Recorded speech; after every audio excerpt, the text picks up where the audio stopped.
Hello, everybody. My name is Christopher Christensen, and Matt has asked me to do a question survey of American Ninja Warrior and my experiences, and I decided to go ahead and do one. So, even though I told myself I never would, but hey, whatever.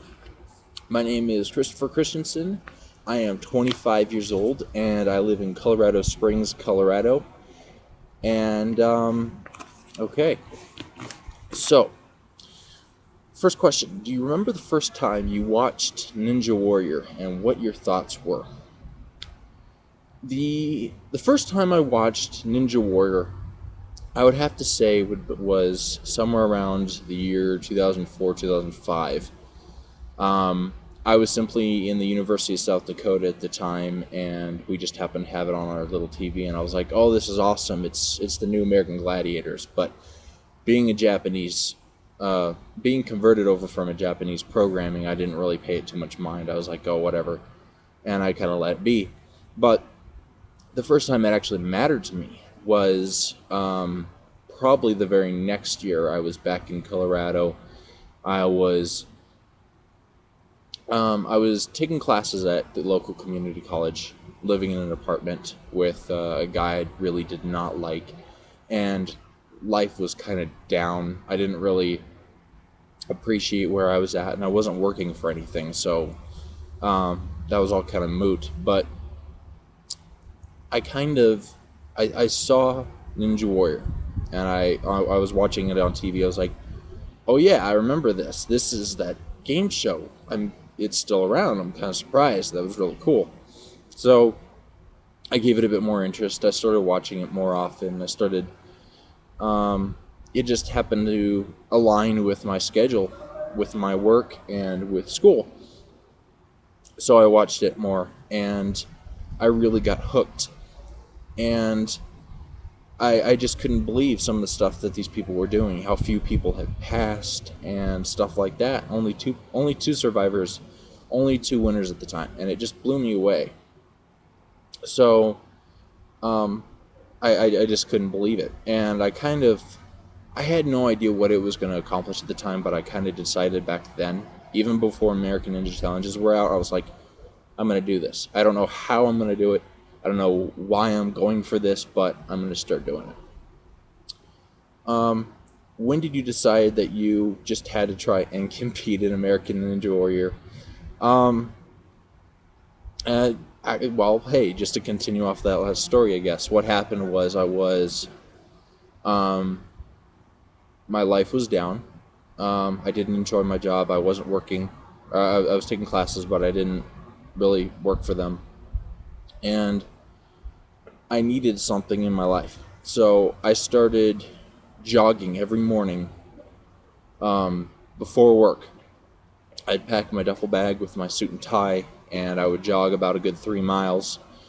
To I would wake up about 4 or 5 in the morning, and I would jog 3 miles to the gymnasium, to the 24-hour fitness I was working out at, and I would work out there.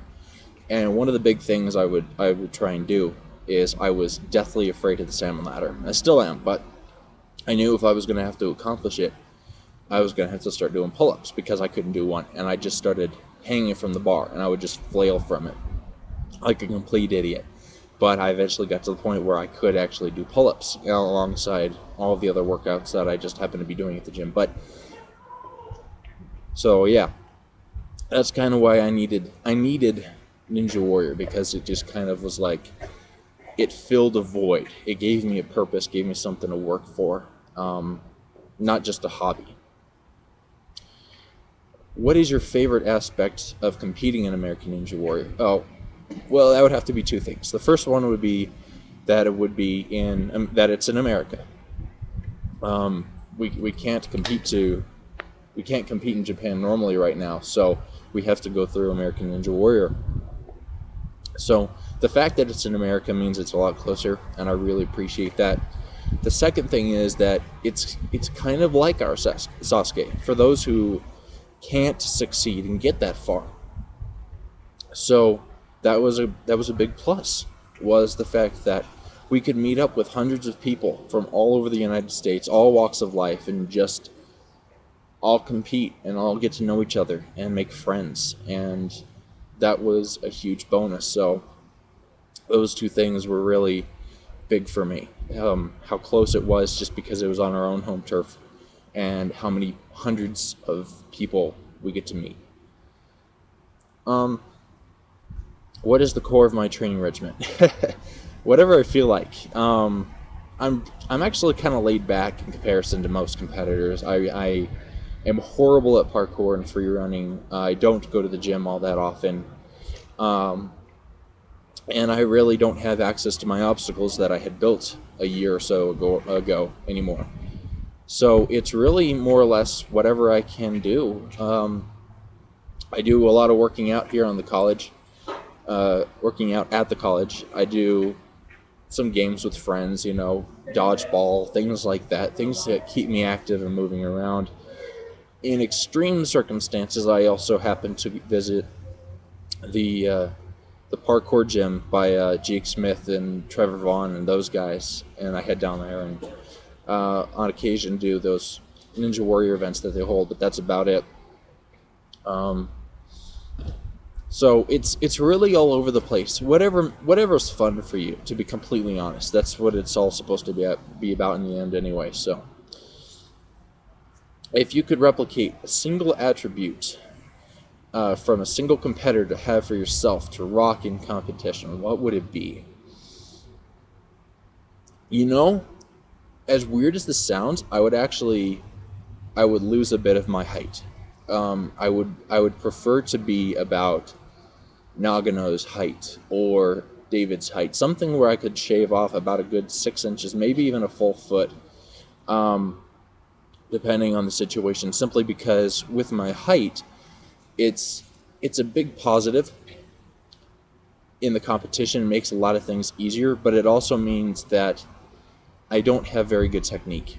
The warped wall is a little easy for me at times. Sometimes it is, simply because of my arm's reach, but at the same time, it's also difficult because that gives me poor form. And if I don't do it right, then I can't reach the top, and I struggle just like anybody else. So I think making myself a little bit shorter will make the jumping spider easier.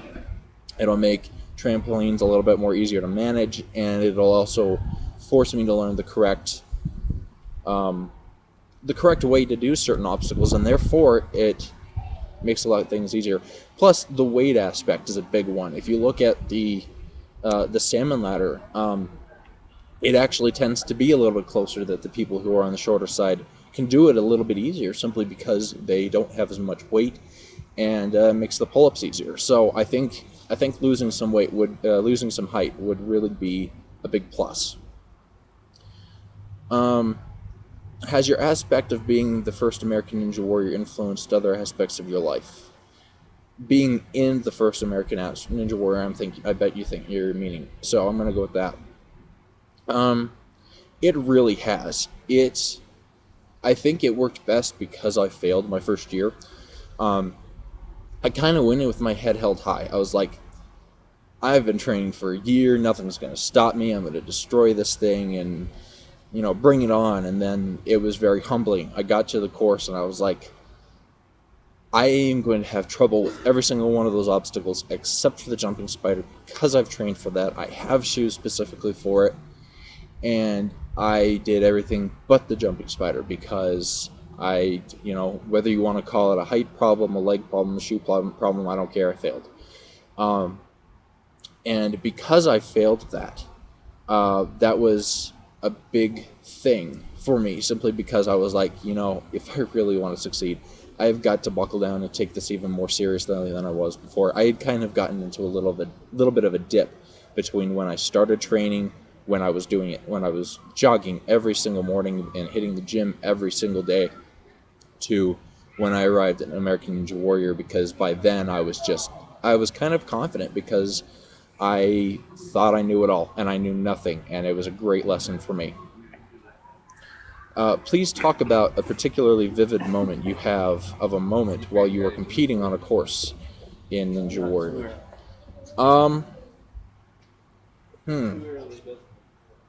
Talk about a particularly vivid moment you have. I would have to say American Ninja Warrior 1. It sticks out more in my head than anything else. It was the first competition. I was ready to go. I was excited and I was thrilled. And when I stepped up to I was nervous. I was absolutely scared when I was stepping up to the platform when I was about to get my name called. And as soon as I stepped onto the platform, I just went straight tunnel vision. There was nothing else. Fear was gone. I wasn't thinking about anything else. It was just straight. This is what's in front of me. This is what I have to do, and I didn't even have to think about anything. When I started running the course, the quad steps, got right through them. Got through the rope swing. Got across the whatever the heck they wanted to call that stupid little bridge thing that didn't turn. I didn't have to think. It was just tunnel vision. My mind was gone. And as soon as I jumped inside the warped wall, I put my hands along the sides and my feet went against the wall and they didn't stick. They started to slide and I woke up. That's all there was to it. There was no more tunnel vision. It was crap. I was swearing in my head. I was cursing. I was totally awake. I was like, oh crap, I have to fix this. What's going wrong? What am I doing? And from then on, it was all about my feet position. And that's just what was going on in my head. It was plain as day. I was afraid for my position in the competition. So I had to succeed at that, and I didn't. And it crushed me. I couldn't even tell you what temperature the water was. I was more concentrated on the feeling in my stomach just dropped. I was blown away. That was the humbling moment. Was the fact that I was not ready. Has your pursuit of being the first? I think I skipped a question. Has your pursuit of being the first American Ninja Warrior influenced other aspects of your life? It really has. It's made me work harder.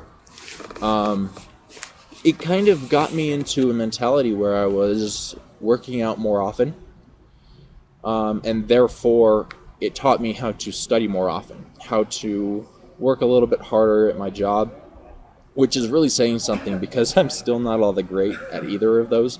But compared to what it used to be a lot worse. So I would have to say it's gotten a lot better. I've gotten much better at actually keeping, lost my train of thought, keeping my nose to the grind.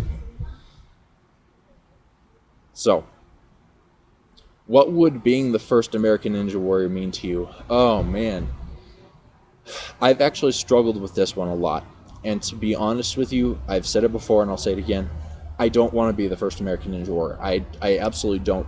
There are so many people that have worked harder on this for longer and put more time and effort into it than I have, that if some miracle, some, finger of God situation that I won before anybody else, I wouldn't appreciate it.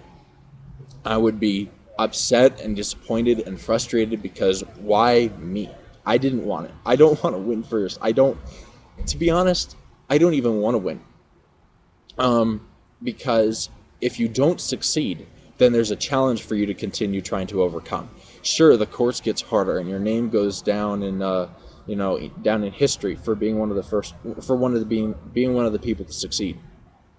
But you don't have to worry about it anymore. You've won. That's all there is to it. You've done what thousands of people could not do. So why is it truly matter? That next competition you show up where the course is ridiculously hard and most people see this huge mountain, even higher than what most people even see. You don't have to worry about it. You fall in the water, you're like, so what? I won. You can't say that. Nobody else can say that. So what's going on is, sorry, I lost my train of thought. What was I saying? Oh, it wouldn't be good for me to win. because I would take it completely for granted. I wouldn't see the challenge in it anymore, and it just wouldn't be so fun. I would not see the overall challenge in it anymore. I wouldn't see it as an impossible thing. So, all right, well, I'm getting a little long-winded. I can't believe I've even hit 15 minutes. So, I'm going to end this. Thank you very much, Matt, for the questions, and I can't wait to see everybody for American Ninja Warrior 4. All of you have a wonderful night, and have a great night. Bye.